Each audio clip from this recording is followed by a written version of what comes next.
I'm Isis Romero, and this is the news in San Antonio. Two brothers are dead after the Bexar County Sheriff says they were shot by a neighbor. The youngest victim was only 11 years old. Simone Simpson has the story.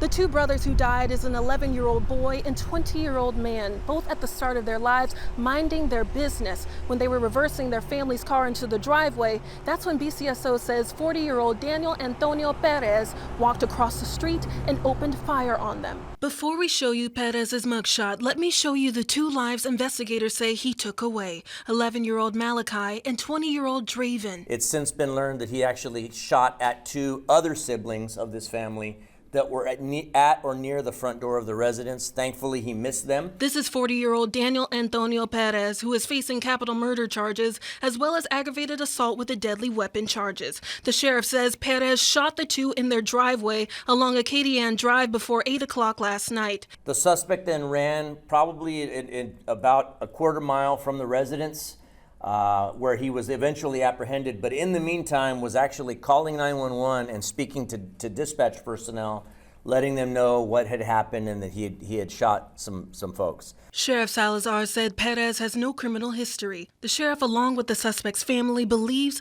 this was a mental health episode. What we're hearing since then, though, from family members is that there had been some signs, there had been some issues with him going through mental health crises before.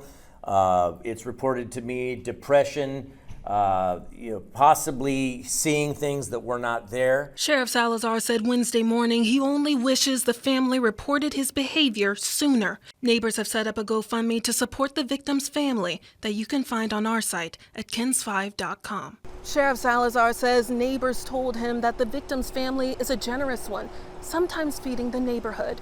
Reporting from the far west side, I'm Simone Simpson, KENS 5.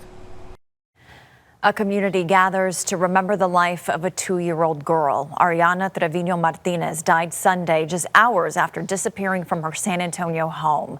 Mike Jimenez was at the vigil.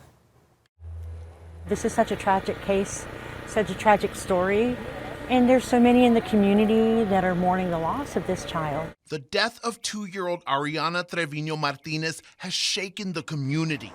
On Sunday around 8, police got a call from Ariana's family telling them she had gone missing from the family home on Allegheny Drive near Babcock Road on the northwest side. Many in the community volunteered to help, like Katie Mojica, who came to the vigil with her daughter. As soon as the Amber Alert reached my Ring camera, I went right away, got in my car, and I started driving around yelling out her name in hopes that I would find her. Around midnight, Ariana was found unresponsive and pronounced dead. So as a mother, I felt for her. I felt her pain. Everybody's just sticking together and doing what they can, offering whatever help we can. I've cried. I have grandchildren, so it's hard. Neighbors Camille Garcia and Rita Shope came to the vigil to offer support and prayers for the family and community. We're kind of a quiet neighborhood, but very close, and when it affects one neighbor, it affects us all. Since Sunday, many questions have emerged, and many in the community are hoping for answers soon, especially for the family. Hearing how so quickly they found her body, then you always go back to, was there foul play? Did someone hurt her? Did she wander and then someone found her and hurt her? So there's so many different thoughts. Mike Jimenez, KENS 5. Human remains found during an Amber Alert last month are confirmed to belong to a missing baby girl. The alert for baby Ozana Cisneros was issued nearly a month after she was last seen alive. One day after the alert went out, police tracked her mother to an abandoned home in the area, but there was no sign of the baby. Later that day, police found the girl's skeletal remains at a nearby park. So far, the medical examiner has not determined how the girl died.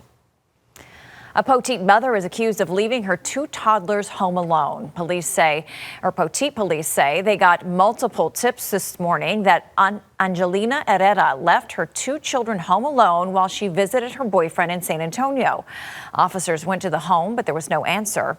Shortly after, Atascosa County deputies stopped the woman for speeding and arrested her on drug charges. Police eventually got into her home and found her 2 children sleeping. The mother also faces 2 counts of abandoning or endangering a child.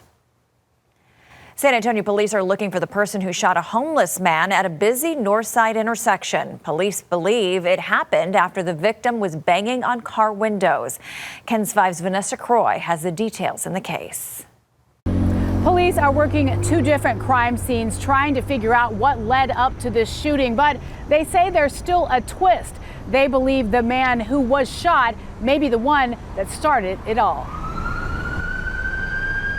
Police say it started inside a Church's Chicken, where a 29-year-old homeless man was allegedly causing a disturbance inside. Investigators say he then took that disturbance outside, banging on the windows of cars near San Pedro and Bassi. And just before 11, police say one driver rolled down his window and confronted the man. Well, that's when investigators say a passenger inside that same vehicle, fearing for their safety, pulled out a gun and fired. The bullet grazed the 29-year-old man's face, bleeding profusely. He stumbled down Bassi Road before collapsing near the intersection of San Pedro. An off-duty officer working a nearby road construction job saw him rush to help and called EMS. That man was rushed to the hospital. Meanwhile, police say the 2 men involved in the shooting pulled into the Whataburger at the same intersection, but left a short time later. Now detectives are working both locations trying to figure out exactly what happened and whether anyone crossed the line from self-defense into a crime. Police tell us many people witnessed the shooting, and surveillance video captured the moments that led up to that shooting, but it's still unclear tonight if anyone will be facing charges. On the north side, Vanessa Croy, KENS 5. And that's the news in San Antonio.